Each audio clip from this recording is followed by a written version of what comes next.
이번 시간은 황혼길 진인의 도덕경 강의 제1장을 시작하겠습니다. 황혼길 진인의 도덕경은 내용이 좀 어려워요. 그래서 저도 번역하다가 못했는데, 그 1장에 이제 그 원문이 있고 주석을 보면 주석을 두 단계로 주석을 하신 것 같아요. 첫 번째 단계에서는 도덕경 원문이 가지는 그 의미를 우리 일반 보통 세상에 사는 논리로, 세상에 사는 그 원리로, 논리로 설명을 하시고, 두 번째 단락에서는 그것이 인간의 수행하고 관계되는 선도 용어를 사용하시면서 수행 원리로 설명하고 계시는 것 같아요. 그래서 이 도덕경은 좀 어렵고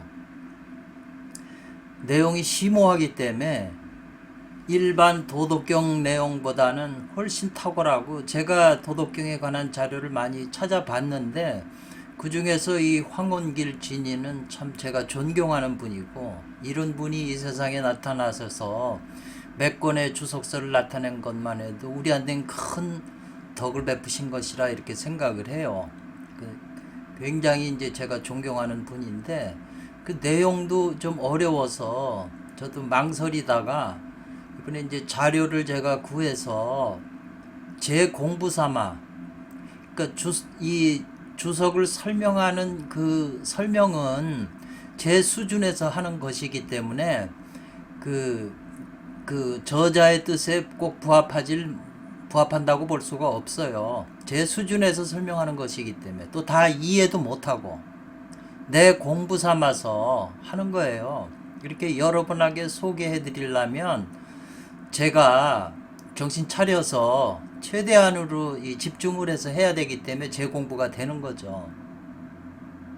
그래서 제가 꼭 알아서 강의하는 건 아니라는 것을 일단 말씀을 드리고, 그러나 이 내용은 굉장히 우리한테 정말 도움이 되는 것이고, 또한 이 책에 이제 그 주석을 붙인 대만의 손장로라고 하는 도인은 황혼길 진인의 그 계통에서 내려오는 도맥을 이어받으셔서 황혼길 진인의 저수인 도덕경과 나육당과 도문요 세 권에 대한 주석을 붙이셨는데, 이번에 특성은 그 원문에 그 황혼길 선생님의 그 주석에서 중요한 부분에 그 번호를 매기셔가지고 그걸 자기 주석으로 짤막하게 핵심을 이렇게 지적을 주석을 다르신 거예요.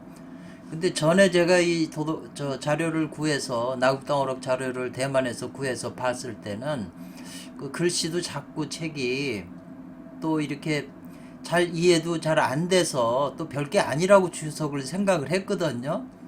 그런데 이제 가만히 생각해 보니까 그게 아니라는 게 굉장히 그 주석이 도움이 된다는 걸 제가 이제 느꼈기 때문에 이제 이거를 소개해 드려야 되겠다, 이제 그렇게 생각을 하는 거죠. 제 사이트가 보니까 두 개가 있는데 이거는 다른 사이트죠.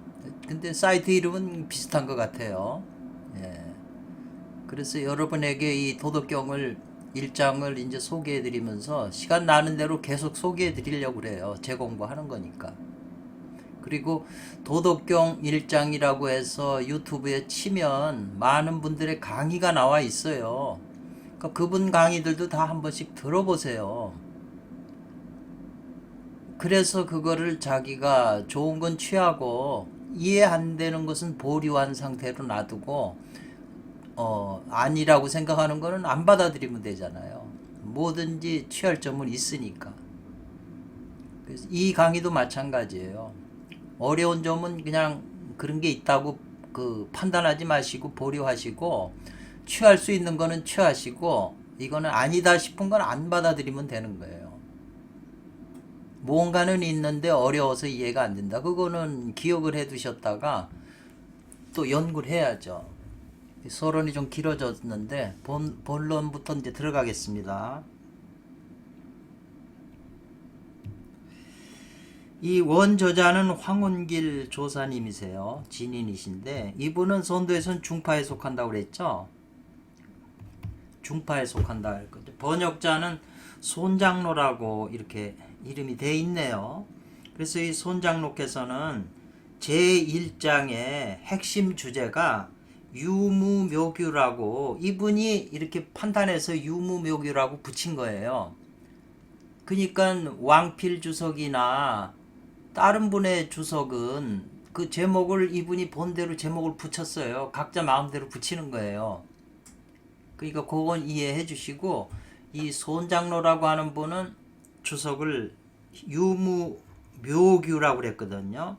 그러니까는 유무묘규라고 하는 것은 이 도덕경 본문에서 유욕과 무욕, 그 다음에 무욕으로는 관무욕이 묘라고 그랬잖아요. 유욕이 관기규. 그러니까 요 유무묘규가 이 본문에 핵심으로 나와 있는 내용에 이제 고른 거겠네요. 예, 그걸 핵심을 정리한 거네요. 그래서 그 유무묘규를 해놓으시고 이걸 설명을 하신 거예요. 주석이. 이 도덕경 제1장은 뭘 말했다 이 말이죠. 뭘 말했어요? 현관일규의 체화용을 말했다 이 말이죠. 1장은 현관일규의 체화용을 말한 것이다.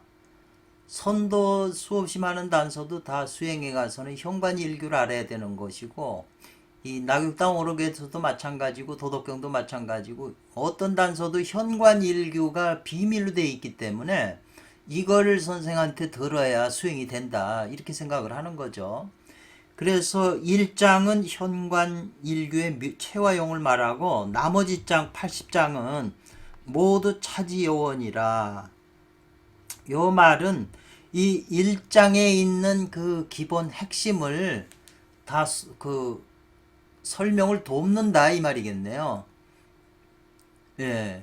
이거 핵심이 이거다 이 말이죠. 우리가 저기 유튜브에서 들어보면 성경 히브리어로 강의하는 그 내용들을 들어보면 창세기 1장 1절 태초에 하나님이 천지를 창조하시느니라 이 말이 성경 전체의 신구약 전체의 주제다 이 말이죠.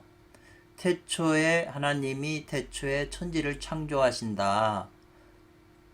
그 내용이고 그 나머지 그 다음 구절부터 전체 60권은 그 말을 설명하기 위한 주석서다 이렇게 설명을 하는 거예요. 그와 같이 지금도 이게 이제 그런 말로 저는 이해를 했네요.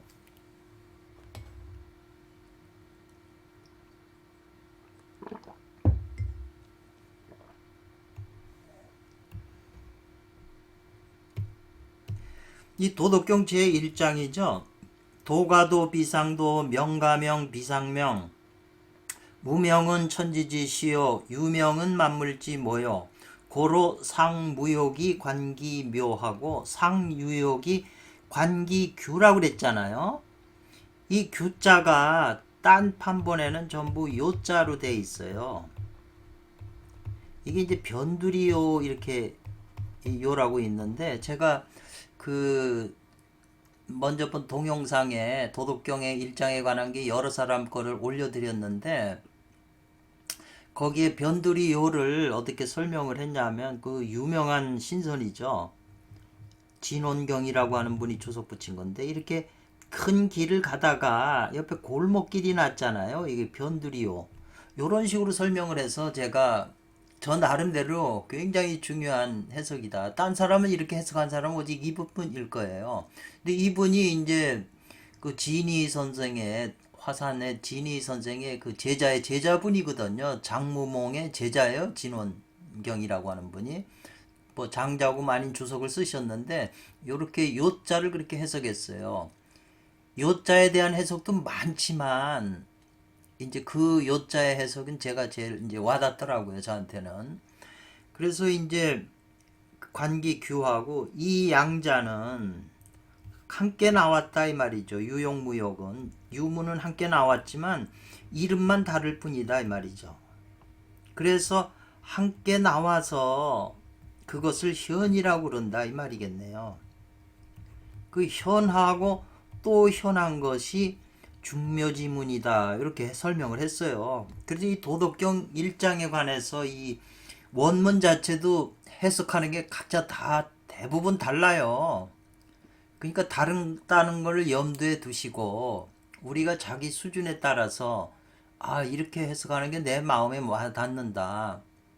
이제 그러면 그걸 기준으로 해서 이제 생각하시고 또 딴 사람의 주석을 그 번역하는 걸 보면 아 그게 더 합당하다 그러면 내가 가진 생각은 6점이었는데 아 그건 7점이다 그러면 그걸 취하면 되죠. 내가 가진 핸드폰이 새로 나온 것보다 못하니까 아 나 저거 산다 저걸 취하면 되는 거잖아요. 더 나은 걸 취하면 되는 거죠. 그래야 내가 조금씩 점점 깊어지는 거니까. 그래서 보통 일반적으로 이 해석은 도를 도라고 말하면 뭐 가히 도라고 하면 이거는 영원한 도가 아니다. 상자는 무상한 거는 영원한 게 아니잖아요. 그러니까 상은 영원한 건데 영원한 도가 아니다. 명도 명이라고 이름하면 이것도 영원한 이름이 아니다. 이름이 없는 거 그게 천지의 시작이다 이 말이죠. 이름이 있는 것은 만물의 어머니가 된다. 고로 항상 아무 욕심이 없이 무욕한 상태에서 이 말이죠. 무욕한 상태에서 그 묘를 보고 이 말이죠. 관하고 항상 유욕한 그 욕이 있는 상태에서 그 구멍을 관한다 이 말이네요. 이게 다 수행 방법이기 때문에 이걸 어떻게 이해하고 해석하느냐에 따라서 자기 수행의 이제 그 깊이가 달라지는 거죠. 그 이 말을 쓴 노자님이 이걸 원의를 제일 가까이 이해하신 거라고 저희는 이제 보는데 옛날에 어떤 그 송호수라고 하는 분이 역사를 하시는 분인데 우리나라 그 단기고사나 그 그런 책을 그 특수한 책을 얻으셔가지고 거기에 있는 기록이 우리 고대 그 유의자라고 하는 분이 글이 있는데 그분 글을 이 노자님이 옮겨다 쓰신 거다 이렇게 얘기를 하시더라고요. 그러니까 이 도덕경 1장이 옛날에 있었던 글인데 그거를 조금 이제 노자님이 약간 변질 시켰는지는 모르지만 차용해서 여기다가 1장에다 넣은 것이다. 왜냐하면 노자께서는 모든 옛날 그 이전에 있었던 책들을 엄청나게 많이 보시고 도서관장을 하셨다고 그러잖아요. 그러니까 이제 그것도 일리가 있다 이런 말씀을 이제 드릴 수가 있겠네요. 그래서 이게 이제 일장의 기본적인 이제 원문인데 이것을 이제 황원길 선생 입장에서 주석을 붙인 거니까 이제 황원길 선생이 아 이런 의미에서 의도로 이걸 주석하셨다는 걸 우리가 이해하면 돼요. 그러니까 주석이라는 게 이분 주석만 있는 게 아니니까 이분 주석을 보고 또 딴 사람 주석을 보고 왜냐하면 수준 높은 주석을 봐야 이거보다 낮은 거는 연구 안 할 필요가 없잖아요. 더 높은 거를 우리가 더 깊은 거를 해야 시간이 소모가 안 되잖아요. 그러니까 높은 걸 봐야죠. 높은 수준의 그거를. 그래서 여기 이제 2번으로 주석을 붙였는데 여기에 이제 요 주석을 보죠. 이분이 이제 주석을 붙인 거니까 그 도덕경 고본이라고 그랬어요. 도덕경이 주석이 엄청나게 많은데 옛날 판본에는 이 규로서 해석을 지었다 이 말, 해석을 했다는 거예요. 뭐를? 요 관기 규 요자 규냐 요냐 했을 때 요 근자에는 주로 요로 많이 이제 나오더라고요. 전에는 규가 많았었는데 이 규는 고본 도덕경 텍스트 고본에서는 전부 주로 규자로 나왔어요. 그런데 마왕태라고 하는 그 장소에서 금서의 판본이 나와가지고 이제 요로서 해석을 짓는다 이 말이죠. 해석을 하게 됐다 이 말이죠. 마왕태 판본 금서판에는 요라고 돼 있다 이 말이죠. 그런데 이제 수련 단도다 이 말이잖아요. 선도를 수련하는 사람이 이 말이죠. 단도를 수련하는 데 있어서는 그런 입장에서 만약 조작 기교, 조작한다는 거는 인위적으로 뭘 만든다는 거잖아요. 조작해가지고 그 기술의 그 교묘함을 쓰는 거죠. 조작 기교해서 그것이나 혈위, 이 인체의 무슨 음교혈이니 인당혈이니 혈의 위치로서 말한다면 이 말이죠. 그러면 그런 입장에서 말한다면 규라고 하는 이 내외 함의 이 말이죠. 이 지금 규라고 하는 고번에선 규라고 썼는데 규라고 하는 그 내외의 그 함의 뜻을 머금은 것은 비교적 이 말이죠. 요로 해석하는 것이 이 말이죠. 요로 해석하는 것이 다시 첩절이에요. 적합하다 그랬네요. 요라고 해석하는 것이 적절한 것은 뭐냐면 단도 수련하는 사람이 만약 이제 기교나 방법이나 조작 기교 같은 거 그리고 무슨 혈 같은 거 위치로서 수행하는 사람 많잖아요. 단전을 해야 된다. 인당이다. 백회니 뭐 그런 뭐 단전 배꼽이치니 뭐 중공 이런 그 혈의 자리로서 그 수행하는 입장에서 말하면은 이 요라고 하는 글자를 쓰는 게 적합하다 이 말이죠.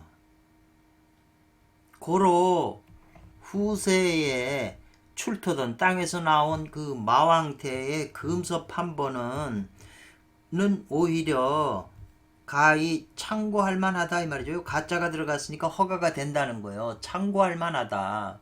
그러니까 마왕태 판본에 보면 기공에 관한 책들이 많이 나오거든요. 초기 기공에 관한 책이니까.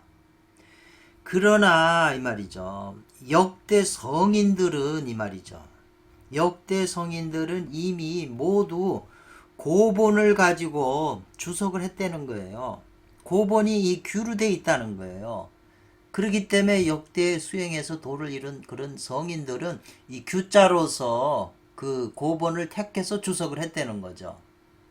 그래서 아니다 이 말이죠. 마왕태 금섭판본으로 주석한 게 아니라는 거예요. 이 말의 의미를 잘 이해하셨는지 모르겠네요.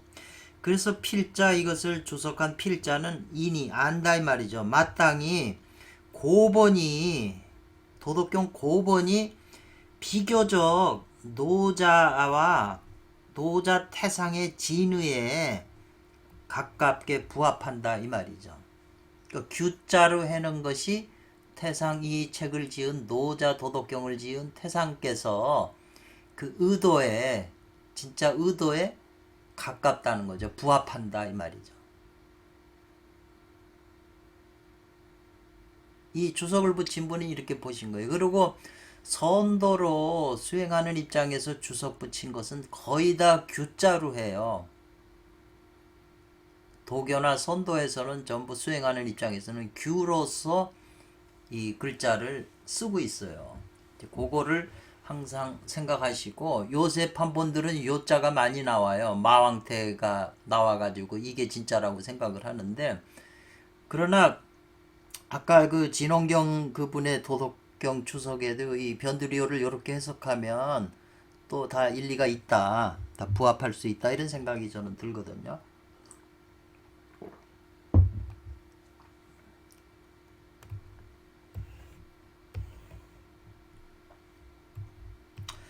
주자라고 하는 것은 주염기를 말하겠죠. 유교의 성인이죠. 주자가 말하기를 지금 원문의 도가도하는 이 도라고 하는 거는 우리가 길도자라고 그러잖아요.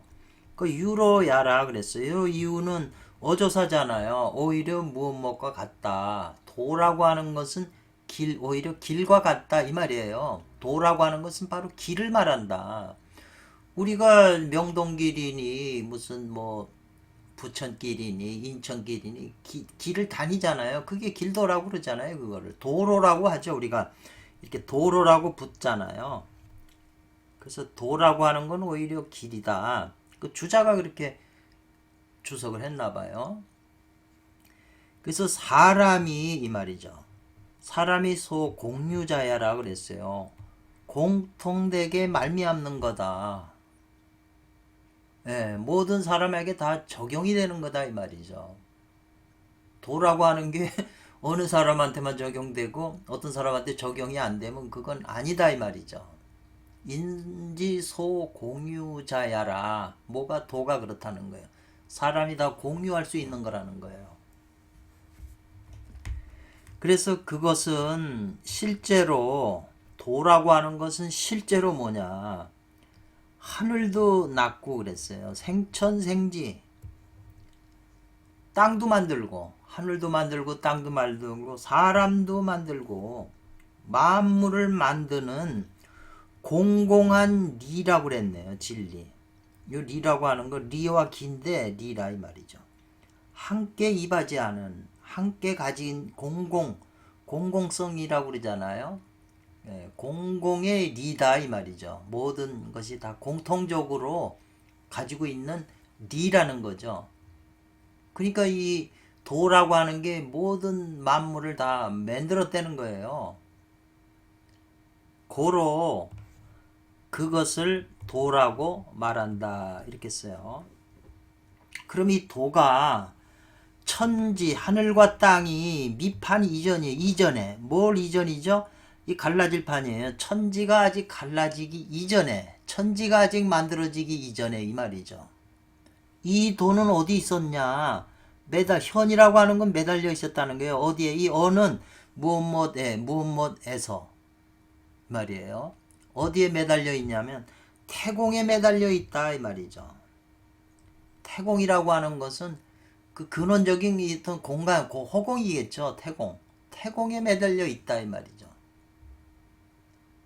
태공 속에 있는 거예요. 태공 속에서 있다가 천지가 이미 이건 열린다. 이건 열릴 벽자예요. 닫히는 게 아니고 열릴 벽이에요. 개벽한다고 그러잖아요. 개벽. 천지가 이미 개벽한 이후에는 천지가 이제 만들어진 이후에는 그리고 이 도는 어디에 있냐? 모든 천양이죠. 요 제자도 모든 천양이라고 하는 건 하늘과 땅이에요. 하늘과 땅에 기탁하고 있다는 거죠. 하늘과 땅 속에 다 의존하고 있다. 머물고 있다는 거예요. 머물기자, 의탁할 기자 이러니까. 모든 하늘과 땅에 머물고 있다. 의탁하고 있다는 거죠. 물질 속에 내려와 있다는 거예요. 만물 속에. 이것이 이제 천지도 만들고 사람도 만물을 다 만들어 놨잖아요. 그러니까 그 만물 속에도 다 들어가 있다는 거예요. 그 인도의 그 힌두교 철학하고 뭐 다를 게 뭐 있나요? 아트만 사상하고도. 그 우리 지금 육체 안에도 이 도가 있는 거죠. 도가 내려와 있는 거죠. 그거를 이제 이런 이제 이 해석들은 제 개인적인 해석이니까 여러분이 참고는 하세요. 제가 지금 느끼는 그 생각나는 그런 걸 표현한 것 뿐이니까. 기독교 바울 사도가 말하기를 그 영과 혼과 육을 얘기를 했잖아요. 근데 이 영이라는 거죠. 영이 혼이라고 하는 이 혼이나 육체는 다 이게 흙이나 마찬가지예요.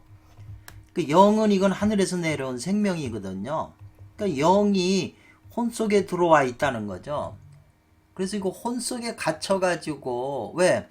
혼이라고 하는 것이 육체 세계에서 바깥 세계에 탐욕에 물든 혼이면 혼인지 아니면 하나님의 영을 순수히 받아들여서 영대로 움직이는 그런 성인 군자라면 그 영이 우선권을 갖죠.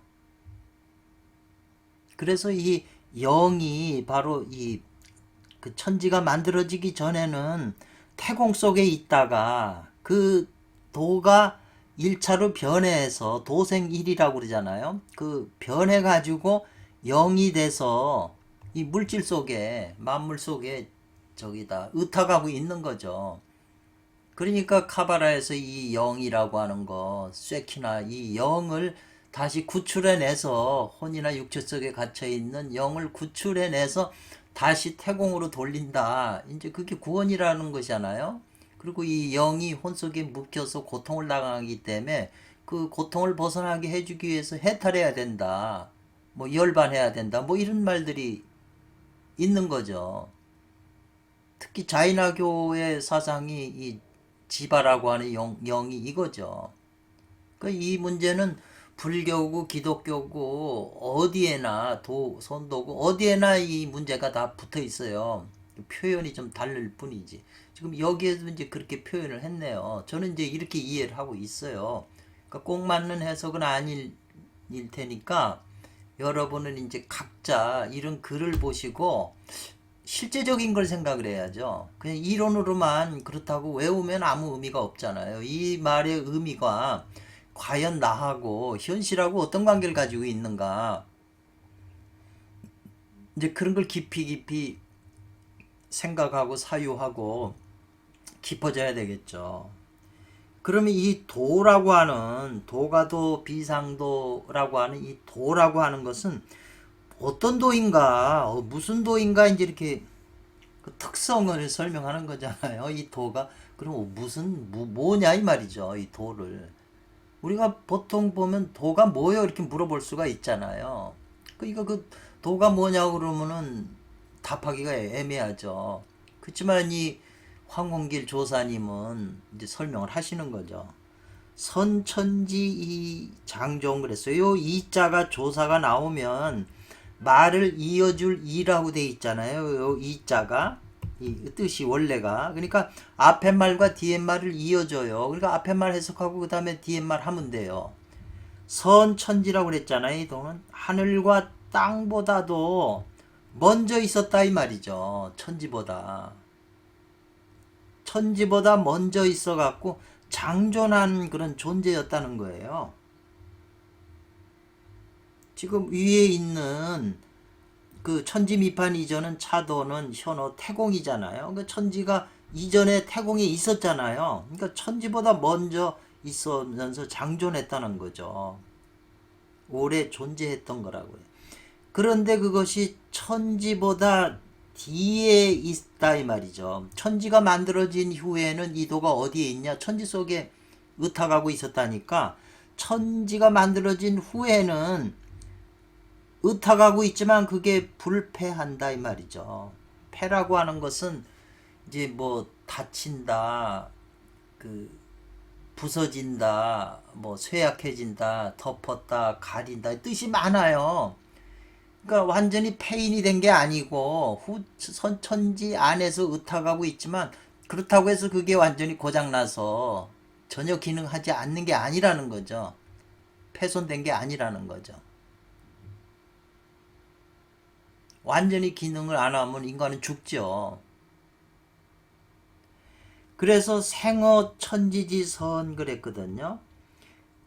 천지보다 앞서서 태어난 거라고 그랬잖아요. 나은 존재라고 그랬잖아요. 그러니까 천지보다 앞서서 나온 존재. 그래서 이게 도가 있고 도생 일이잖아요. 그러면 일생 이잖아요. 그러니까 이라고 하는 건 천지가 될 수 있잖아요. 하늘과 땅이 두 개니까 천지가 되는데 도에서 일이 생했고 일이 천지를 생겼다. 요 표현인데 도생일에 요 일이 뭐냐는 거죠. 요 도생일의 일은 바로 천지보다 먼저 있었잖아요. 근데 천지가 생긴 이후에는 이 도가 도생이란 이 일이 바로 천지 안에 그 안에서 속에 숨어 있다는 거잖아요. 의탁하고 있다는 거잖아요. 천지보다 먼저 태어났을 때는 이 일이죠. 도생 일은 어디에 섞여 있냐면 허무한 안에 섞여 있었다 이 말이죠. 혼합이 돼 있었다 이렇게 표현하네요. 이게 다 지금 어려운 말이에요. 근데 제 입장 수준에서는 천지보다 먼저 태어난 도생 일에 해당하면 이 일이라는 게 천부경의 일시 무시일이잖아요. 요 일을 말하는 거죠. 뒤에 있는 일. 예, 이거를 제가 요 일하고 요가 천부경의 이라고. 그래서 이 일이 천지인으로 갈라지잖아요. 천인지로. 이는 빼서 천지가 되는 거죠.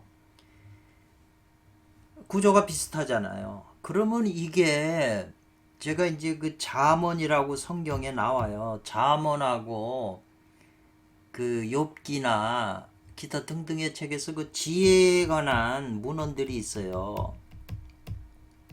근데 그 잠언 안에 많이 그 지혜에 관해서 설명을 하고 있는데, 이 잠언이라고 하는 데서 그 지혜라고 하는 것은 하나님에게서 태어났지만 하나님이 만든 것이지만 그것이 천지를 다 만드는 거라고 설명이 돼 있거든요.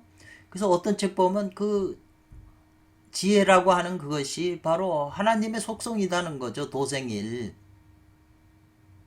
그래서 그 지혜의 문헌인 잠언을 잘 보시면 이 지혜가 만물 속에 다 있는 거예요. 물질 속에 다 침투돼서 있는 거죠. 지금 이 잠언 속에 있는, 그래서 잠언을 제가 관심이 많아요.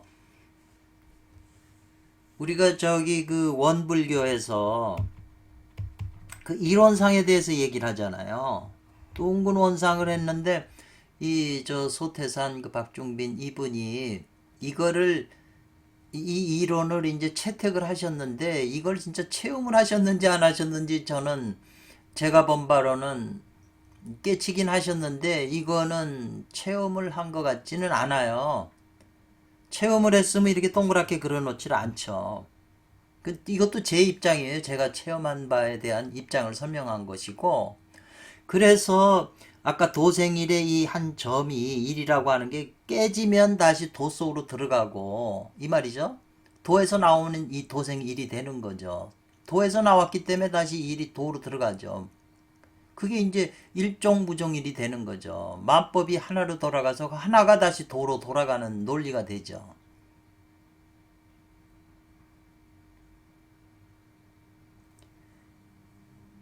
그래서 요 3번을 했는데 허무한 안에 혼합이 돼 있다, 섞여 있다 이 말이죠. 그래 가지고 가히 볼 수도 없고 보이는 것도 없고 또 무슨 소리가 들리는 것도 없다는 거죠. 보거나 듣을 수가 없다는 거죠. 허무한 안에 섞여서 들어가 있으니까. 그래서 이거를 3번에 대한 주석으로서 사람 몸에도 이 말이죠. 이제 개인의 사람 몸에다 이제 이 글을 적용시킨 거잖아요. 또한 있다. 뭐가냐면 허무한 곳이 있다. 허무한 곳. 이 3번 허무한 내. 요건 자연에서 설명한 것이고, 이 주석은 지금 인간 개체 안에다 지금 설명한 거예요. 사람 안에도 허무한 곳이 있다 이 말이죠. 그 허무한 곳은 반드시 참된 허무여야 된다. 허무이다 이 말이죠. 모름지기 무엇 해야 된다. 허무는 진짜 허무다 이 말이죠. 이것은 진짜 허무인데, 진짜 허무가 곧 뭐냐, 현관일규다 그랬어요. 앞에서 유무묘규 했을 때 그 규라고 하는 게 이제 현관일규를 말한다 이 말이죠. 그래서 이 현관일규 앞에서 그 서문에서도 그 공부할 때 참고하라는 것도 현관일규를 중이라고도 하는데, 이것은 선천의 현관일규가 있고 후천의 현관일규가 있다. 선천의 중이 있고 후천의 중이 있다. 후천의 중은 인체에서 찾으면 되는데 육체가 아니죠. 육체 안에 있는 현관일규 찾을 수가 있는데 신과기로 뭉쳐진 규를 찾을 수 있지만, 선천의 규는 이건 구전을 해야 된다. 아는 선생이 전수해줘야 된다라는 게 이제 명제가 붙었어요. 그러니까 현관일규를 모르면 올바른 길로 갈 수가 없는 거예요. 그 구멍이 모든 걸 해결해 줄 테니까. 우주 근원과 통하는 구멍이다 이 말이죠. 우주 전체의 원동력이죠. 하나님의 힘하고 통하는 바로 그 구멍이라는 거죠. 그래서 그 구멍을 모르면 도를 이룰 수가 없다. 이제 결론을 진 거죠, 이분네들은. 저도 지금의 입장에서는 그게 맞다고 생각하는 거죠.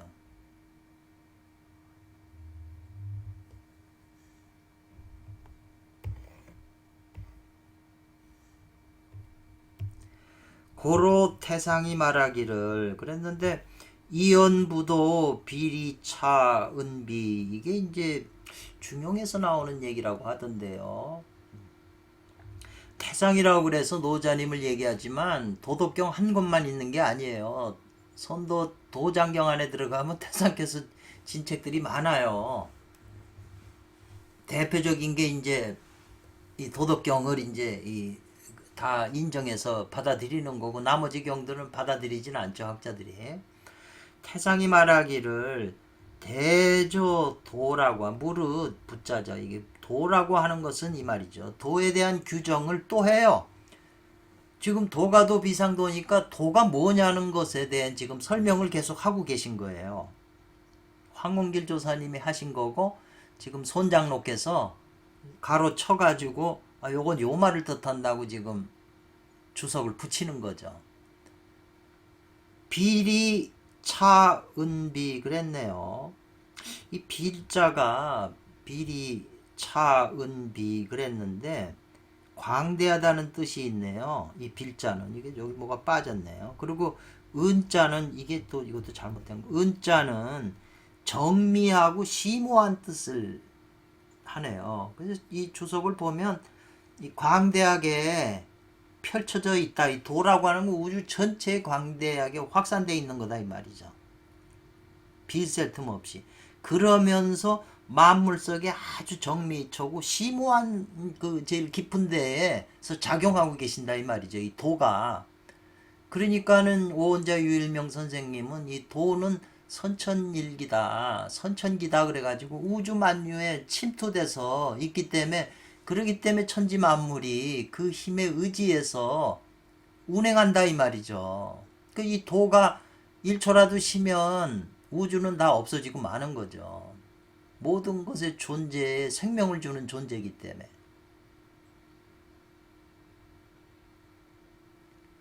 그래서 실제로는 가히 말할 것도 없다 이 말이죠. 숨어있고 광대하고 숨어있고 정미하고 심오한 거니까 말로 할 수 없다는 거죠.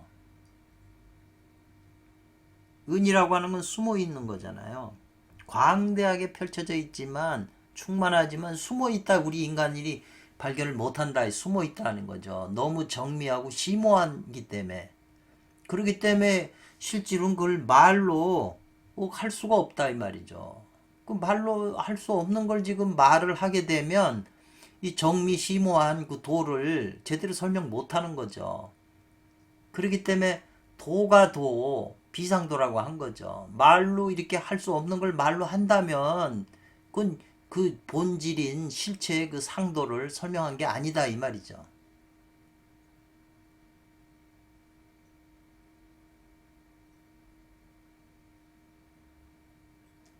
무슨 영원한 도라고 그러니까 변하지 않는 게 아니죠. 영원한 도가 변하지 않으면 만물이 어떻게 만들어져요. 그리고 만물도 영원한 거라면, 안 변하는 거라면 어떻게 근원으로 돌아갈 수가 있어요. 변해서. 어떻게 인간이 이게 변하지 않는 영원한 거라면 부처가 될 수가 없는 거죠.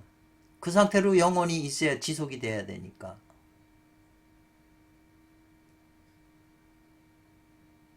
이런 내용도 먼저 시간에 자백선사의 주역에 대한 설명을 하면서 다 한 거예요. 그걸 참고하시면 될 것 같네요. 그래서 소가도자라고 하는 것은 요 자자가 들어오면 사람일 때는 사람이라고 그러고 물건일 때는 그것이라고 그러면 돼요. 것. 그래서 소가도 말로 할 수 있는 그런 도는 이 말이에요. 지금 도가도는 이 말이죠. 이것은 모두 도에서 도지 발현이라 현이라고 읽어요. 발현일 뿐이다 이 말이죠. 도에서 나타난 그런 것이다 이 말이죠. 도생일. 일은 이제 도에서 나타난 거니까 설명할 수가 있는 거죠. 말로 할 수가 있는 거죠. 또 일에서 나온 이도 천지니까 말로 할 수가 있는 거지만 도 그 자체는 아까 말한 대로 광대하게 펼쳐져 있고 아주 미세하게 숨어 있기 때문에 말로 할 수가 없는 거다고요. 그렇다고 그 존재가 부정되는 건 아니에요. 본체가, 체가. 그래서 아까 도의 체가 이 체를 말하는 거잖아요. 체가 없다고 그러면은 말이 안 되는 거죠. 인간이. 그래서 이게 대부분 요새 유튜브나 이런 걸 보면 뭐 이상해요. 그런 그 근원적인 도의 체는 없다. 이제 그렇게 학자들도 나오고 이제 그렇게 다 들어가요. 그러면 수행할 의미가 아무것도 없는 거죠. 그래서 도에서 나타난 것이기 때문에 그건 진상한 도는 아니다 이 말이죠. 진짜 영원한 그 본질적인 도는 아닌 것이다 이 말이죠. 그래서 지금 앞에서 쭉 설명하면서 도가도 비상도에 대한 그 설명을 지금 하신 거예요. 체와 용을 설명하신 거예요. 체로 있을 때는 우주의 근원 속에 태공 속에 숨어 있다가 그것이 용으로 튀어나와 가지고 천지 만물을 모두 만들었다 이 말이죠. 만든 동시에 그 도가 그 만들어 놓은 존재 속에 다 들어가 있다 이 말이죠. 의탁하고 있다 이 말이죠. 그렇게 지금 표현했는데 그 말도 단순하게 이해는 하지만 깊은 내용이 아까 제가 잠언을 말씀드렸잖아요. 깊은 내용들이 또 있다는 거죠. 왜 뭐 유대인의 고대 유대인들이 이런 걸 생각을 안 했겠어요? 이집트의 현자들이 이런 걸 생각을 안 했겠어요? 다 지금 우리들이 하는 거에 옛날 사람이 생각한 거에 우리가 공부를 하는 거죠. 그네들의 그 이 영적인 지식들을 우리가 못 따라가죠. 배워도 잘 이해도 안 되고.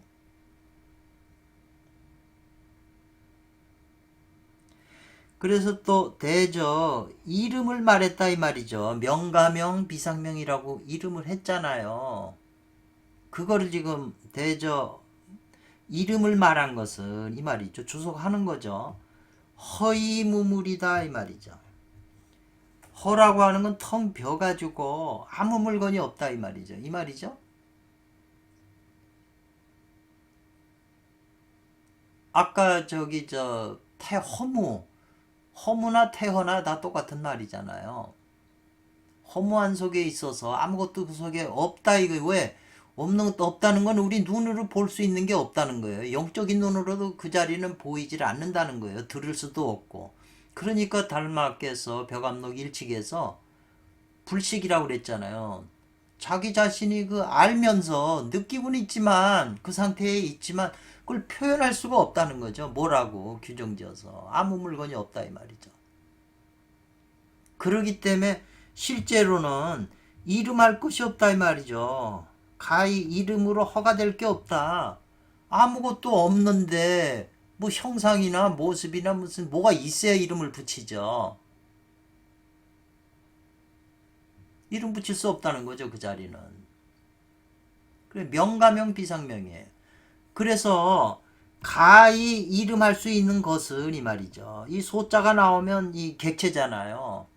이름을로 부를 수 있는 것은 모두 도의 조박이라고 그랬어요. 조박이라고 하는 건 찌꺼기거든요. 술을 걸러내고 남은 찌꺼기예요. 거기다가 이름을 붙일 수 있다는 거죠. 텅 비어가지고 아무도 없는데 그 안에 뭘 그 이름을 붙일 수가 있어요. 없는데 아무것도.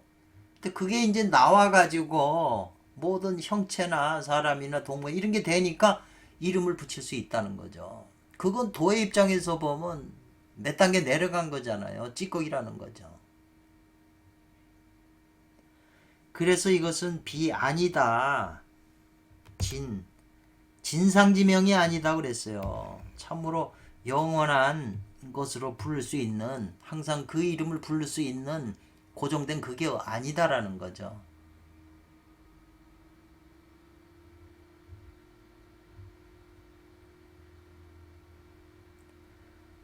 그러면서 또 설명을 하네요.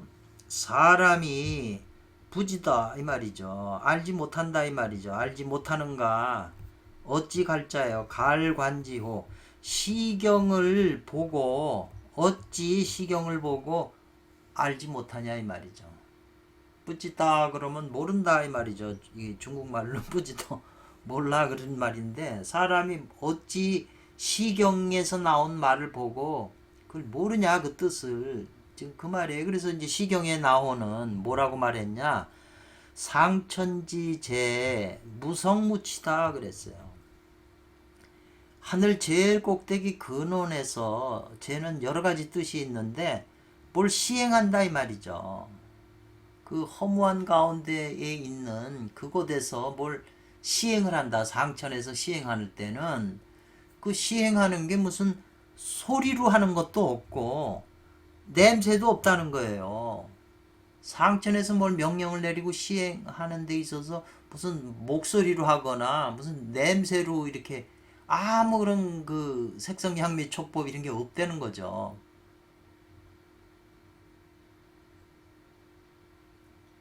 그래서 도라고 하는 것은 불가유언이에요. 말로 할 수 있다면 이거는 불가능한 거다 이 말이죠. 그 도라고 하는 그 근원이 무슨 사람처럼 입이 있는 게 아니라는 거예요. 입이 있으면 입으로 말해주면 소리가 들리겠죠. 그런 존재가 아니라는 거죠.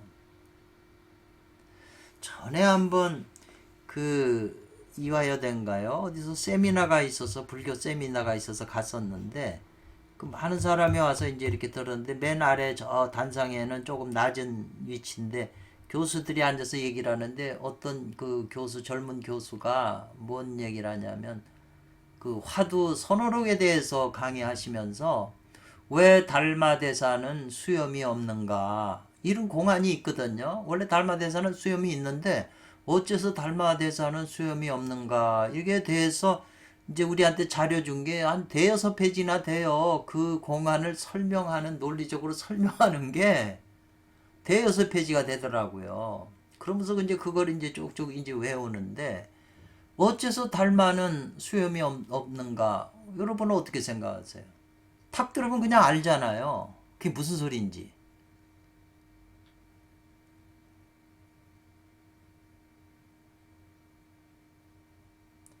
지금 이 상천지제 무성무치 도 불가이원 요 말을 깊이 이해하시면 이게 그게 무슨 말인지 그냥 듣자마자 아는 거죠. 근데 그걸 여섯 페이지나 A4 용지 여섯 페이지나 놓고 그거를 증명을 시키려고 그걸 논리적으로 그걸 설명을 하려고 애쓰는 거 보니까 좀 아니다 싶더라고요, 사실.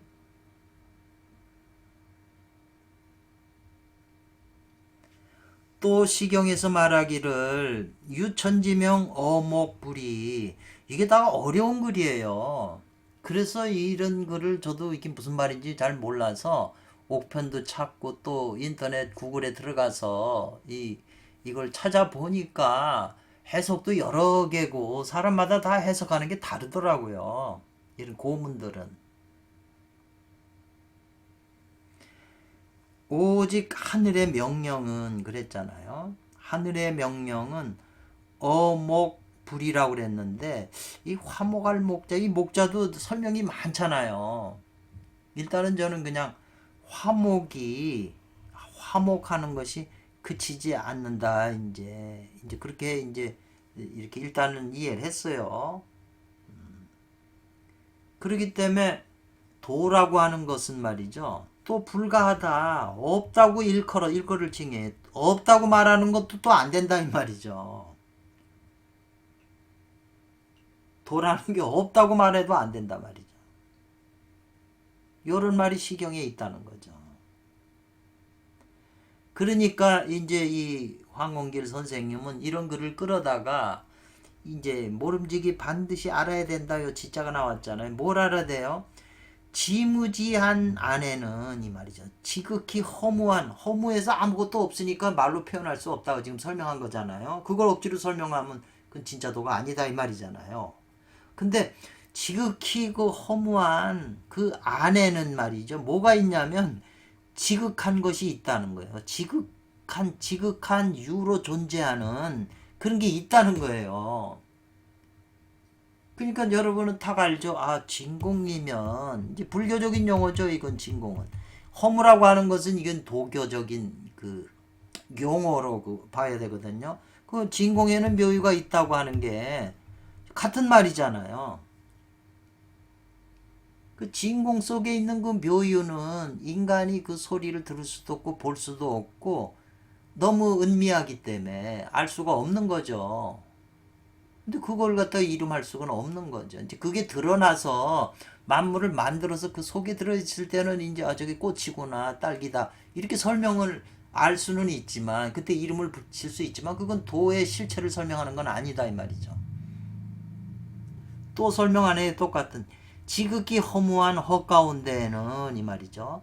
있다 지극히 그 실한 것이 존재한다 이 말이죠. 똑같은 말이에요. 그래서 이 도라고 하는 건 진실로 불가하다, 안 된다. 뭐가 안 돼요? 방소로서 말하는 것은 불가능하다 이 말이죠. 방소. 어떤 장소에 존재하는 건 어떤 장소가 있잖아요. 다 이런 허공에 어떤 장소를 차지하고 있잖아요. 도라 그 존재하는 것은. 근데 이 도는 편만하게 있다 이 말이죠. 그리고 그 안에 제일 심오한 상태로 이렇게 숨어 있다 이 말이죠. 그렇기 때문에 이 도라고 하는 건 진실로 방소로서 말하면 그건 안 된다. 불가능한 것이다. 그러면서 이제 이 손장로께서 요 말의 의미를 이제 주석을 붙이신 거잖아요. 이분 나름대로.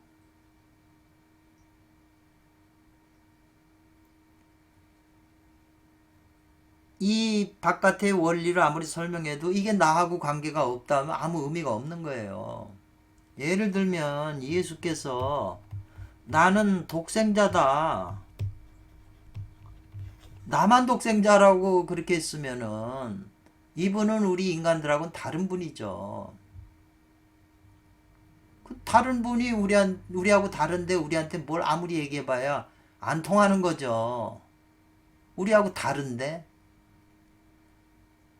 석가모니 부처님 이거 저 선문염송의 이치계도 태어나자마자 7발짝씩 사방을 걸으시고 천상전하 오직 나만 홀로 존재한다. 아 그럼 부처님 혼자만 유아 독전이에요? 그럼 그게 우리하고 뭔 상관이 있어요? 그분이 가르친 그 부처님이 우리하고 다르다 이 말이죠. 우리는 눈이 두 개인데 그분은 세 개예요. 그럼 우리하고 인체 그런 것이 다 다르면 유전자들이 전혀 다르면 우리한테 아무리 이렇게 하라고 이렇게 살라고 그래도 그건 통하지 않는 거죠. 그분은 되지만 우리는 안 되는 거죠. 그래서 이런 글을 보고 주의할 점이 성인들은 다 진리를 말씀하신 거다. 진리라고 하는 것은 보편적이다라는 거죠. 어디에나 적용이 돼요. 나한테도 적용이 되는 거죠. 그 예수님은 공부를 하셔가지고 자기 스스로 하나님의 독생자인 걸 깨친 거죠. 그러니까 자신 있게 주장을 한 거죠. 근데 우리는 그걸 못 깨쳤어요. 우리 안에 독생자를 내가 깨쳤으면 나도 독생자가 되는 거죠. 예수님은 처녀의 몸에서 태어났다. 그게 진리잖아요. 왜? 성인이 말씀하셨으니까. 그럼 우리도 처녀에서 태어난 걸 우리가 모르면 우리는 그 말을 이해를 못하는 거죠. 예수님이 말씀한 건 성인이 말씀한 건 진리니까 보편적이다 이 말이죠. 우리도 다 근원은 처녀에서 태어난 거지 누가 아버지가 있어요. 성경의 그 바울 사도도 그런 말 멜기세덱에서 얘기했잖아요. 멜기세덱은 시작도 없고 끝도 없고 태어난 적도 없으며 부모도 없다. 이런 식으로 나오잖아요. 그럼 그게 멜기세덱만 그러겠어요? 그게 진리라면 존재하는 모든 것은 사람들도 다 해당이 되는 거잖아요. 그 우리가 그걸 깨치면 우리도 그런 걸 알 수가 있는 거죠. 우리도 그런 존재라는 걸 아는 거죠. 예수를 통하지 않고는 구원이 없다? 그 말이 틀릴까요? 저도 그 문제 가지고 오랜 세월 고민을 했는데 나중에 알고 보니까 그 말이 맞는 거예요. 왜 우리는 자꾸 이런 이름에 걸려요. 문자나 이름에 걸려가지고 고차가 돼 있어요. 그래서 문자에 걸려가지고 거기에 속박이 돼서 다르게 생각을 못 하는 거죠.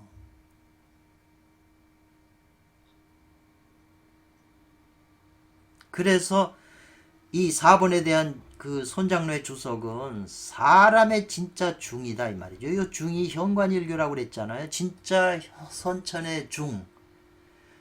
유교에서는 희노애락이 아직 일어나지 않은 때를 중이라고 그러고요. 이미 일어나도 화 그랬잖아요. 그래서 중용 그랬잖아요. 어쨌거나 사람의 진짜 중은 즉 곧 이것이 지무하면서도 지유하다 또한 지유하다 이 말이에요.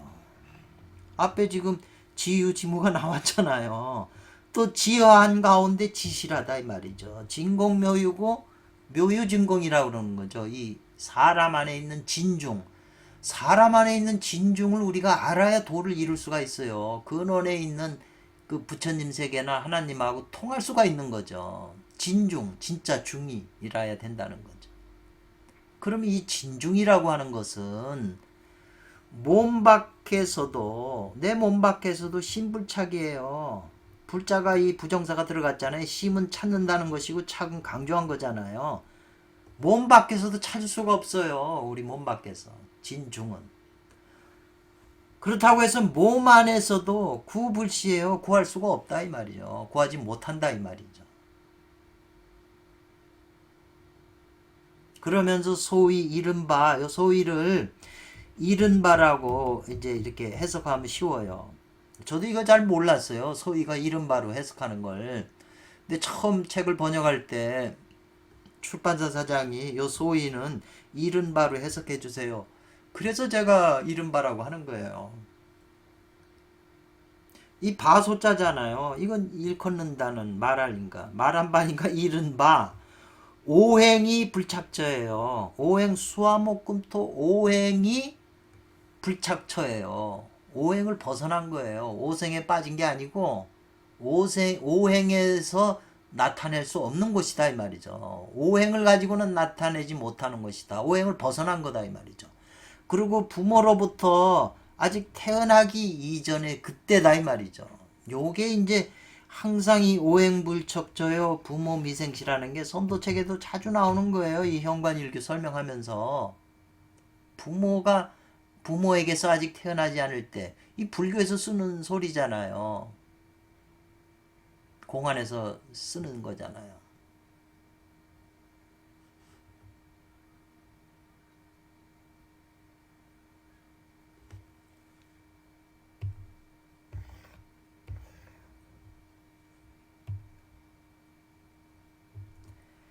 태상께는 노자님이죠. 자비로운 마음으로서 세상을 제도한다. 건지시려고 널리 광범위하게 설법을 하셨다 이 말이죠. 설법하시면서 말하기를 설법하여 말씀하시기를 이 말이에요. 홍몽이라고 그랬는데 이 저 성경에서 혼돈이라고 그러잖아요. 보통 천지가 이미 생기기도 전에 그 홍몽. 그래서 홍몽 뒤에다 일기라고도 붙여요. 홍몽의 한 기운, 혼돈. 홍몽이 요 미자가 나오면 아직 무엇 하지 못하다 부정사잖아요. 아직 무엇 하지 못하고 있다 이 말이에요. 아직 조짐이 먼저 나타나지 않았다. 먼저 홍몽의 조짐이 앞서 나타나지 않았다 이 말이죠. 홍몽이 조짐이 뭘 갈라지려고 조짐하는 것이 나타나기 이전에 먼저에 이 말이에요. 앞서서 원래 이것은 어떤 상태냐면 혼혼윤류 홀륜이라고 많이 쓰는데 강조하니까 혼혼윤윤이에요. 그래가지고 절대로 반점의 어떤 형상도 없었다는 거죠. 그 안에는 아무 그 안에는 형상이 없었다 이 말이죠. 형상이 없이 형이나 상이 있어야 우리가 저거는 꽃이고 저거는 돋보기고 이렇게 이름을 붙일 수가 있는데 없으니까 반점도. 그러니까 비록 그러한 상태를 이름이 없다고 말한다. 이 숫자가 나오면 비록 무엇 말한다고 하더라도 이 말이죠. 그 무엇 한다 이 말이죠. 비록 형상이 없으니까 이름을 할 수 없다고 무명이라고 말하나 그 속에는 형상이 없는 그 속에는 진공에는 묘유가 있다고 그랬잖아요. 하늘과 땅과 사람과 만물이 모두 다예요. 다 그 계중, 그 안에서 길러지고 있다 이 말이죠. 우리가 이런 조그만 씨 같은 것도 콩씨가 하나 있으면 이 콩 안에 저 모든 게 이 콩에 될 성분들이 있잖아요. 사람 정자하고 난자가 합하면 이게 커져서 사람이 되잖아요. 그러니까 그 종자 안엔 모든 것이 있다는 거죠. 그래서 이름할 수 없어요. 아무것도 보이질 않기 때문에. 그렇지만 그 우리 눈에 안 보이는 것뿐이지 그 천지인물이 그 안에 다 혼혼윤륜한 그 안에서 함육이라고 그랬잖아요. 길러지고 있다. 여기 중요한 거예요. 길러지고 있다. 길러지고 있기 때문에 이게 이제 우리가 공부를 할 수 있다는 거죠. 저는 그렇게 생각을 하네요. 굉장히 이 육자가 그 중에서 길러지고 있다는 거죠. 굉장히 중요해요. 그래서 이것이 이러한 것이 바로 소위 그런 까닭에 천지의 시가 된다 그랬어요. 천지가 만들어지는 시작이 된다 그랬어요. 태극에서 음양으로 천지가 만들어지잖아요. 그러니까 태극을 음양을 천지를 만들 수 있는 요 시작이 태극이다. 이제 그렇게 표현할 수도 있겠네요. 도생일이잖아요.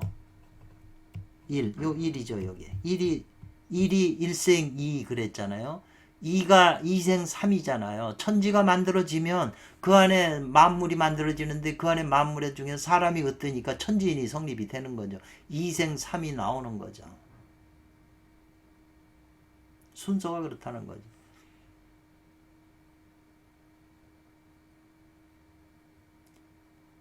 그래서 그 혼혼윤륜해서 아무것도 형상도 없는 그걸 이름을 없다고 무명하다고 얘기를 하지만 천지 만물이 모두 그 안에서 길러지고 있어요. 그래서 미쳐서 이 말이죠. 미칠 급자에 어디 미치다. 어떤 상태까지 이르다 미치다 이 말이잖아요.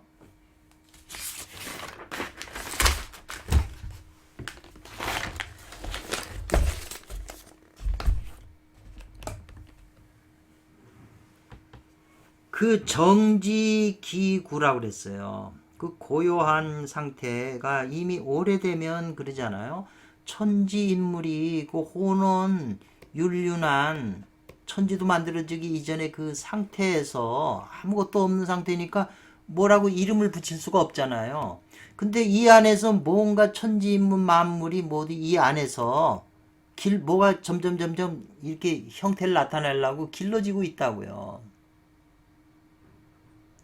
그래서 그러한 상태가 길러지는 상태가 그 고요한 상태가 이미 오래되면 정이 이미 오래되면 우리도 공부가 이 정이 고요한 상태로 계속 유지를 해야 되는 게 이 똑같은 하늘이 만물을 만들어내는 원리와 인간이 내면 세계에서 하는 원리가 같은 걸라고 보는. 그래서 천인일관지도예요. 하늘과 사람이 하나를 꿰뚫는 도다 이 말. 일관하는 도다 이렇게 표현하잖아요. 그 사람이 고요한 상태로 이미 오래되면 기기가 한번 발동한다. 요 기기라고 하는 말이 굉장히 많이 나와요. 선도에. 중요한 내용들마다 요 기기가 발동한다 이 말이죠. 그리고 요 기기라고 하는 기의 조짐, 기의 깃틀 그게 한번 발동한다 이 말이죠. 천지인물이 그 안에다 길러지고 있지만 아직은 그게 뭐로 톡 튀어나오질 않았어요. 그 힘이 길러져 가지고 탁 동해서 나온단 말이죠. 정이 오래되면 고요함이 오래되면 동해야 돼요. 자연의 법칙이. 사람이 잠을 자고 고요한 상태로 있고 계속 그 상태로만 있을 수 있나요? 충분히 오래 고요한 상태로 있으면 깨어나야죠. 동해야죠. 그렇다고 해서 움직인다고 뭐 한 달을 계속 쉬지 않고 움직일 수 있어요? 아니죠. 움직여서 피곤하면 이제 또 정을 해야죠. 그 동과 정은 우주 자연 법칙이에요. 그 법칙에 모든 존재들이 따라가는 거죠. 그 법칙을 어기고서 안 잔다. 나는 그냥 안 움직인다. 이게 말이 안 되는 거죠. 그럼 몸이 건강이 다 상해버리는 거죠.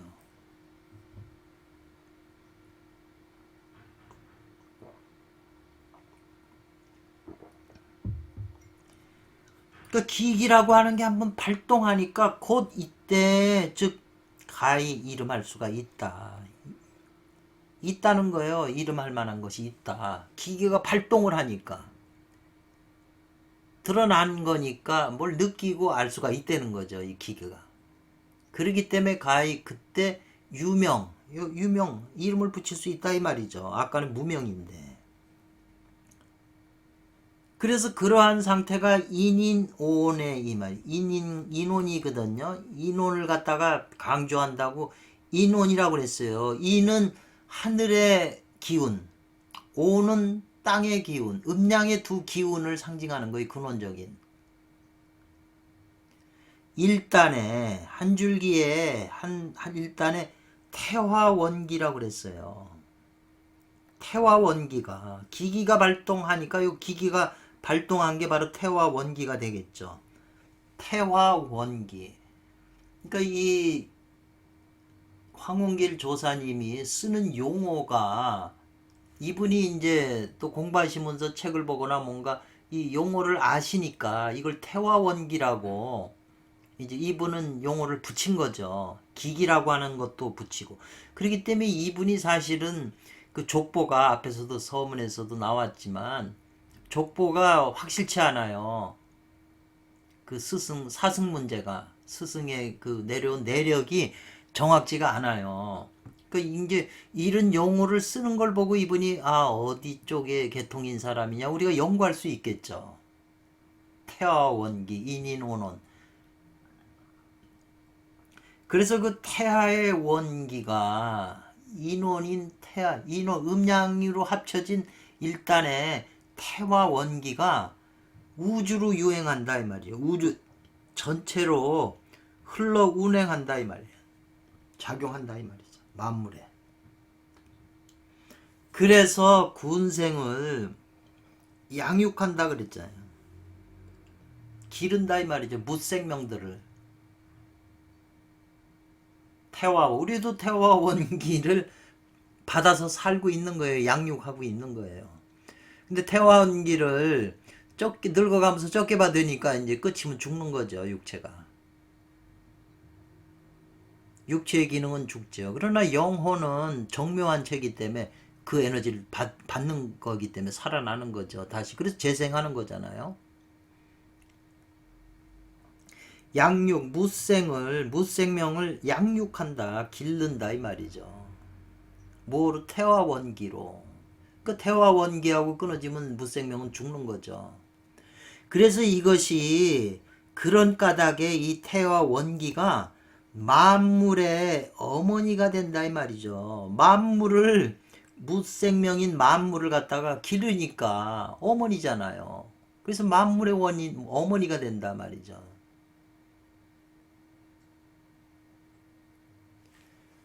그러니까 이 만물지 뭐라고 지금 원문에 만물지고만 이 유명 이름이 있는 것은 만물의 어머니라고 요 기기가 한번 동하니까 그 에너지가 태화원기잖아요. 그러니까 그게 모든 만물을 기르기 때문에 어머니처럼 게 만물의 어머니라고 한다 이 말이죠. 그래서 앞에서는 무명은 천지의 시작이라고 그랬잖아요. 여기서. 그러니까 지금 이 내용들이 도덕경 1장의 그 원문을 주석하는 건데 저 입장에서는 이렇게 생명력 있고 막대한 에너지가 이 글 속에 숨어 있잖아요. 무지막지한 힘이 지금 이 안에 이 저 황홍길 선생님의 에너지라고 그럴까요? 그런 분위기가 느껴지잖아요.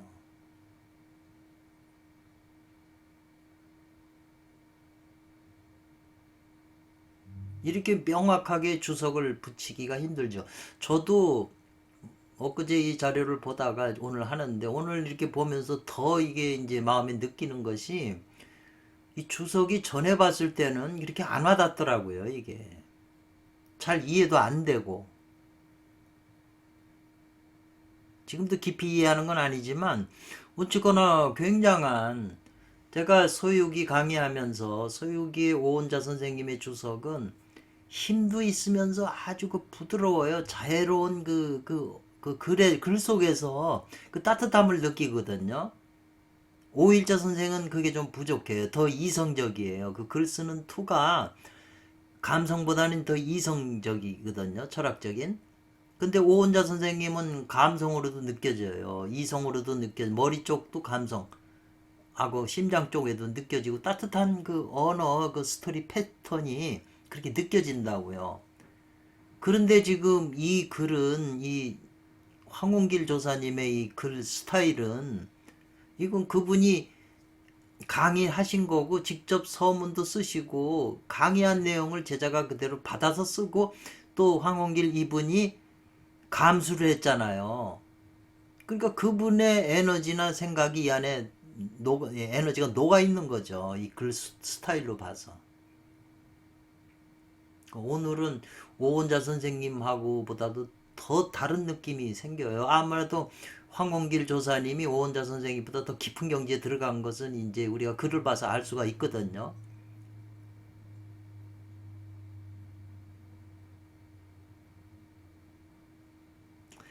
그래서 이것에 대한 주석을 그 장로님께서 설명하기를 천지와 이 말이죠. 천지와 대우주가 처음 움직인다, 동한다 이 말이죠. 이 기기일동을 말하는 거잖아요. 천지와 대우주가 처음 발동하는 것과 실제로 이 말이죠.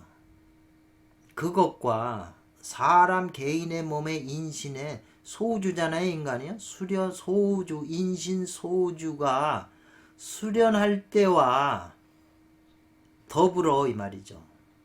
인신 소주와 소주가 수련할 때와 같이 더불어 같다는 거예요. 뭐가 출일철 이 철은 수레 거자가 있잖아요. 바퀴자국 철이에요.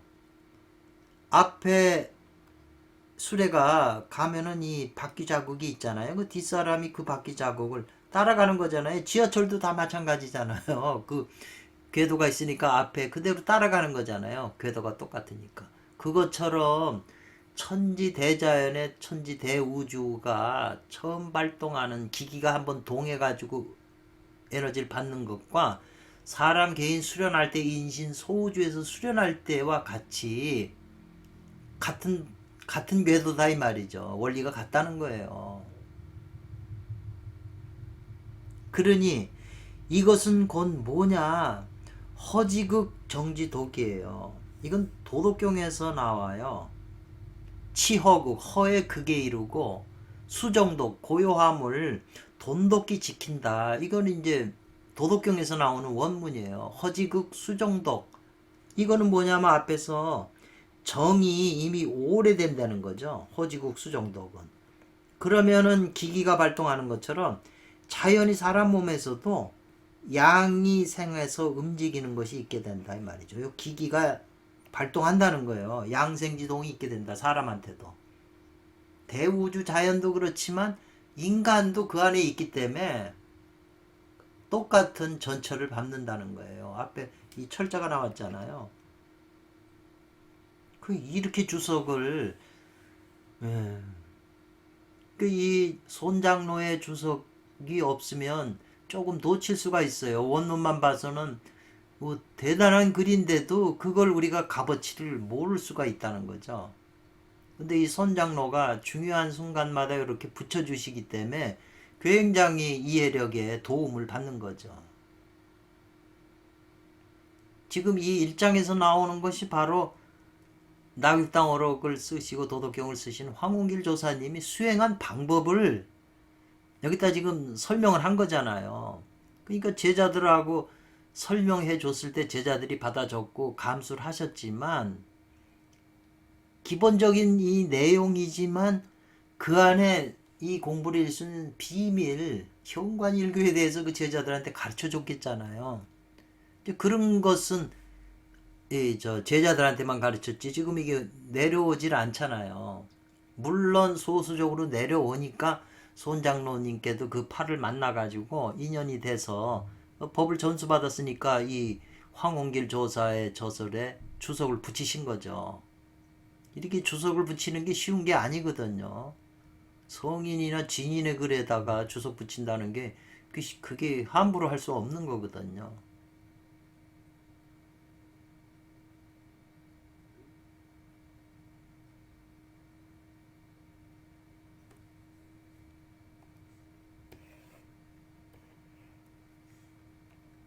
또 설명하시는 게 아까 무명은 천지지 시라고 그랬잖아요. 유명은 만물지 뭐라고 그랬는데 그 천지지 시라고 하는 그것은 이 말이잖아요. 그것은 바로 하늘과 땅이 아직 개벽하기 이전이죠.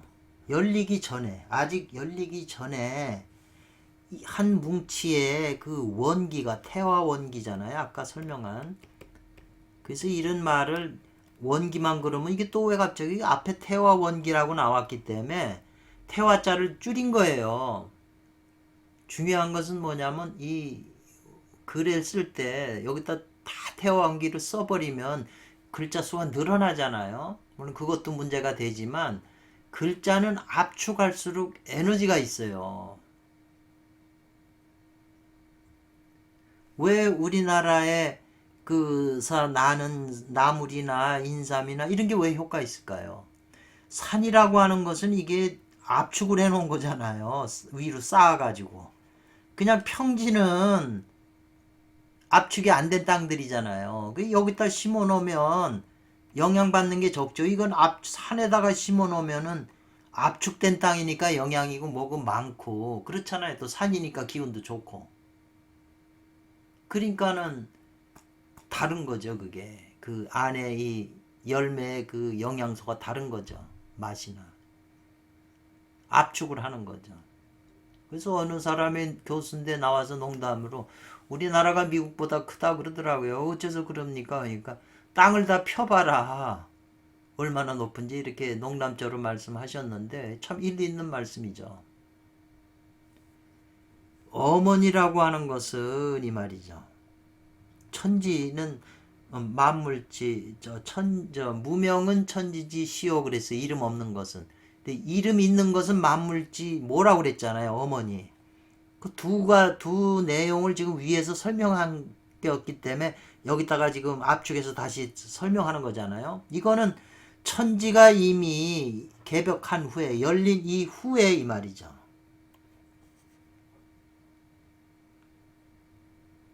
천지가 이미 열린 후에 일기가 이 말이죠. 이게 아마 원기가 되겠네요. 태화 원기. 기라고 한 게 이제 원기니까. 화생 만물을 갖다가 화생하는 것이다 이 말이죠. 화생하는 것이 바로 이것이다 그랬어요.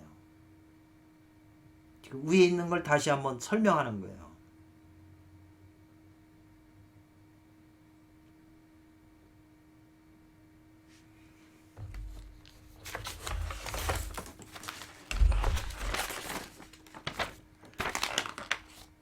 그래서 이제 학인이 공부하는 사람이 하수하는 처음에는 이거예요. 이제 수행 방법을 지금 설명하고 계세요. 굉장히 중요한 부분이죠. 앞에는 도에 대한 원리, 그 다음에 유무, 그 다음에 유용무역, 그 다음에 시나 천지지 시나 만물지 뭐 이런 거 설명을 쭉 하셨잖아요. 근데 이제 사람 개인한테 공부하는 학인이 하수하는 처음에는 처음 공부를 시작하는 처음에는 이 말이죠.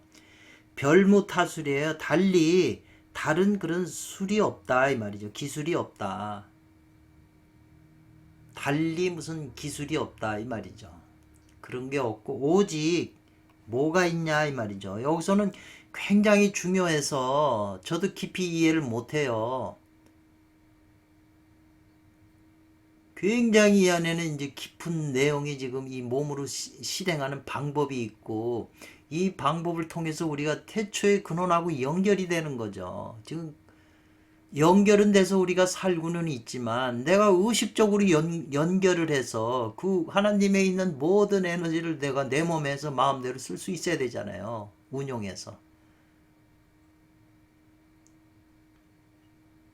이게 굉장히 중요한 내용이라 여러분들도 그렇고 저도 그렇고 이거는 일장에 있는 이 주석들은 항상 생각하고 깊이 생각을 해야 될 내용이거든요. 한 글자 한 글자가. 그래서 이것이 다 이해가 안 되기 때문에 나머지 80장도 다 이제 여기에 관한 거예요. 이걸 더 깊이 이해할 수 있도록 더 설명한 것이다. 이제 그렇게 보는 분이 그 도덕경을 또 주해하신 오은자 유일명 선생님도 도덕경 전체가 묘와 규다 이 말이에요. 그 두 가지로 다 해석하는 거죠. 그게 전체에 깔린 사상이라고 그러는 거거든요. 지금 여기도 마찬가지고. 오직 한 마음으로 이 말이에요. 일심을 한 마음을 가지고 단정히 앉아라. 이렇게 우선 기본 자세인데 단자라고 하는 건 편안히 이렇게 다리 꼬고 앉는 거잖아요. 단자 하는데 한 마음을 가지고 앉으라 그랬어요. 그러면 만념이 이제 일어나는 거죠. 머리에서 생각이 일어날 수도 있고 가슴에서도 생각이 일어나면서 또 감정이 일어날 수가 있잖아요. 또 마음속에서 음욕도 생겨내고 별 생각이 튀어나오죠. 고요한 상태로 일심으로 단자해서 지금 고요한 상태가 기본이니까 하게 되면 만념이 막 온갖 생각이 일어나잖아요. 그걸 다 이 연자는 버리다 없애다요. 버리고 없애야 된다 이 말이죠. 일어나는 모든 생각을.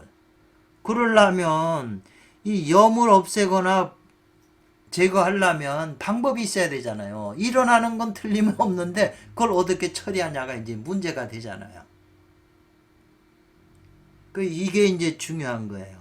이 방법이 이게 이제 문제가 되는 것이고요. 만념을 다 덜어서 없애버리는 거. 버릴 연자에다면. 그리고 또 수렴. 수렴이라고 하는 건 이 염자는 발을 들이운다. 여름에 더우니까 문을 닫으면 더우니까 문을 열어놓고 이렇게 대나무로 돗자리로 만든 대나무를 갖다가 발을 걸쳐놔서 바깥이 안을 못 보게 만들어야 하잖아요. 근데 발이라고 하는 거는 이제 그 틈이 있으니까 바람이 들락날락 하잖아요. 발을 들이울 숫자예요. 방에다 들이우는 것처럼 이 눈을 갖다가 이 눈에 눈썹이 있잖아요. 그것도 발이잖아요. 그러니까 이렇게 약간 이렇게 감지를 않고 콧등을 보듯이 이렇게 조그맣게 뜨면 이 빛이 눈을 뜨면 커지는 확산이 되지만 얇게 뜨면 빛이 모이잖아요.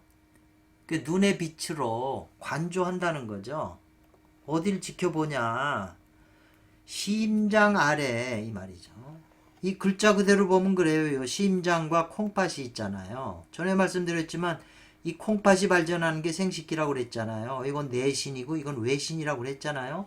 심장이 발전한 게 얼굴이라고 그랬잖아요. 그러면 심장과 콩팥의 요 사이가 있잖아요. 이게 중궁이잖아요. 명치 아래 부분하고 배꼽 위에 부분이 중궁이잖아요. 위장 부분, 토를 상징하죠, 그게. 그러니까 심장은 화고 콩팥은 수잖아요.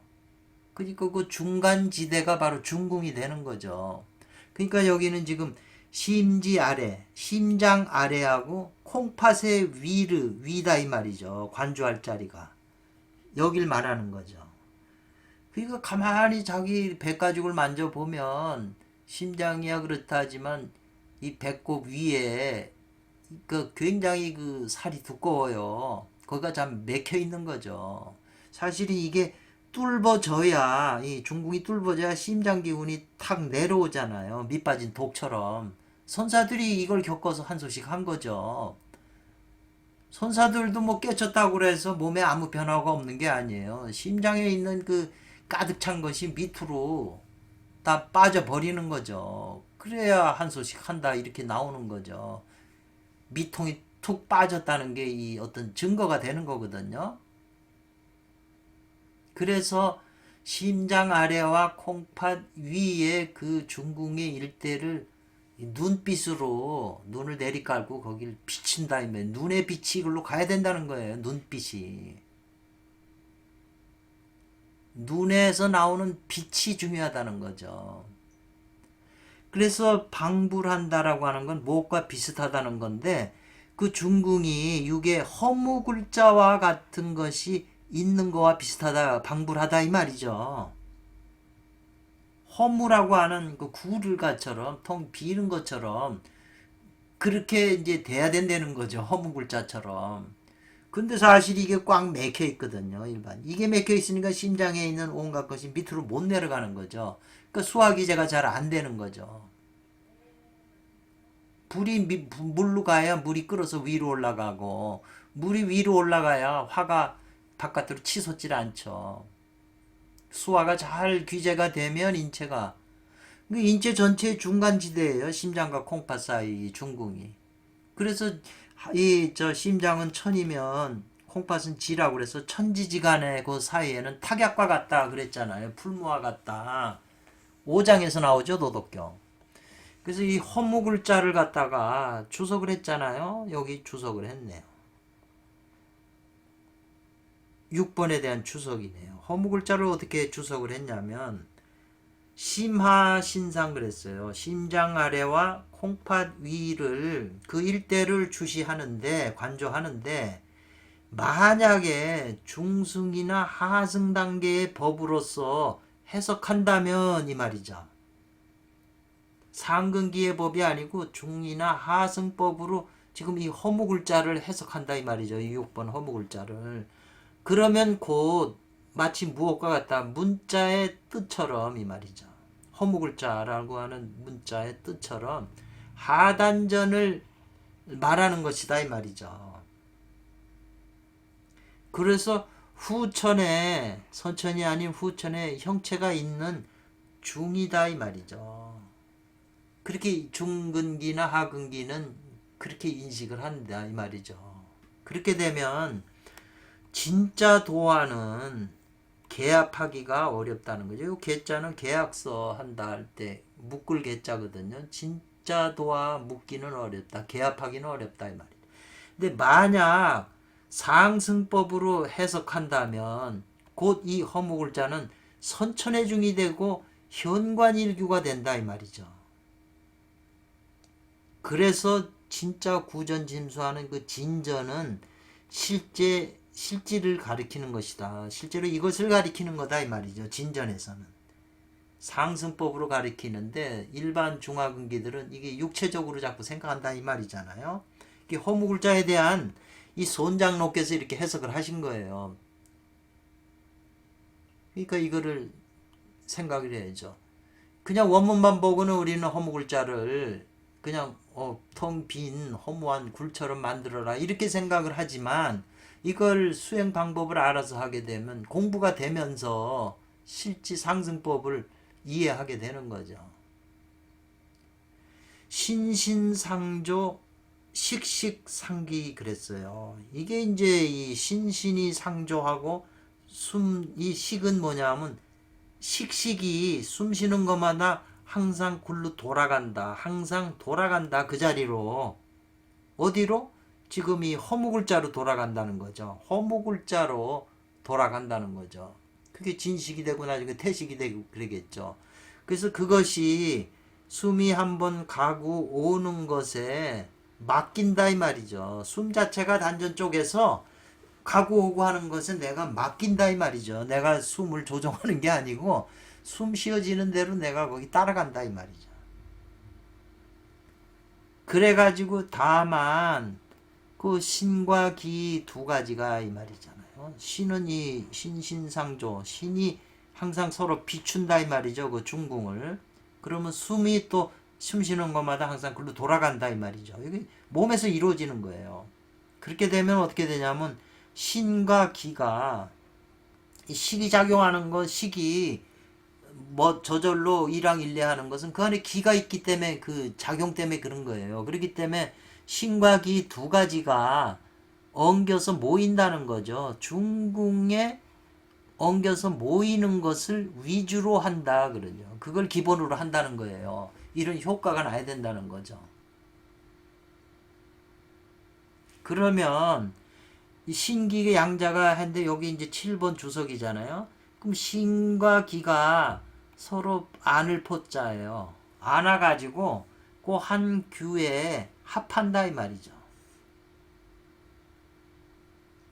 그러면 화후 작용은 다만 자연한 상태로서 자연스럽게 이루어지면서 무의 아무것도 인위적으로 하는 것이 없는 그것을 위주로 하는 것이다 이 말이죠.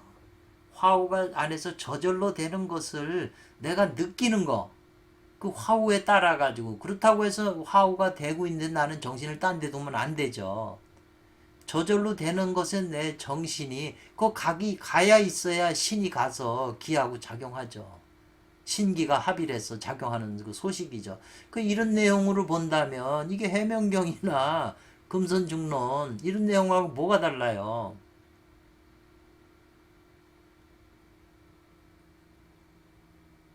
근데 금선중론이나 해명경 보면은 자세하게 설명되어 있지만 좀 여기서 설명하는 이 현관일교에 대해서는 또 잘 설명을 안 하거든요.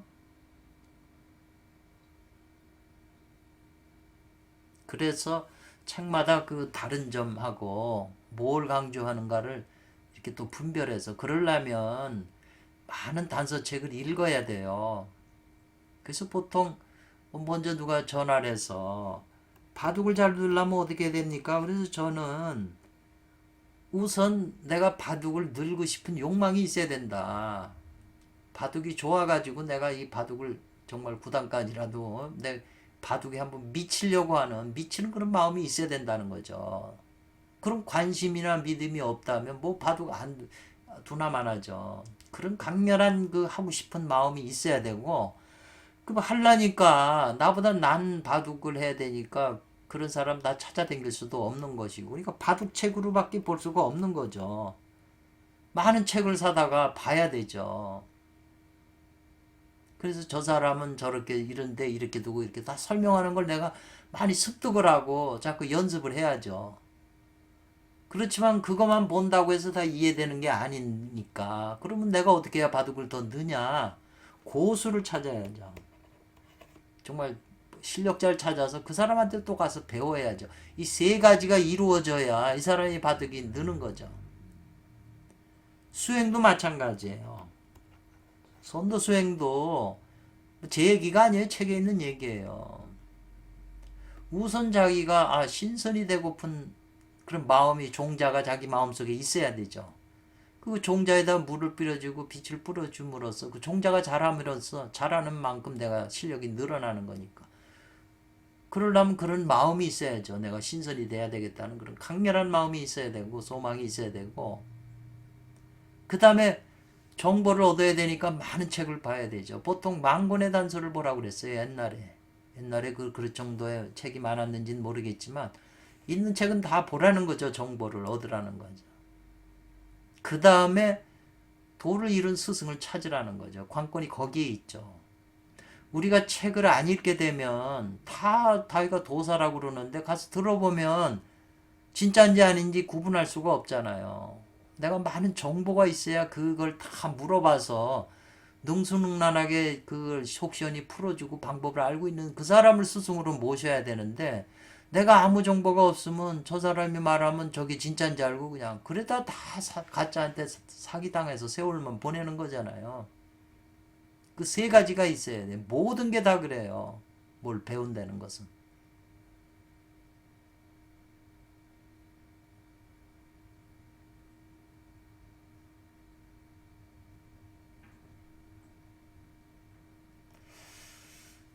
이번 시간은 여기까지 일단 하고 다음에 또 하겠습니다. 감사합니다.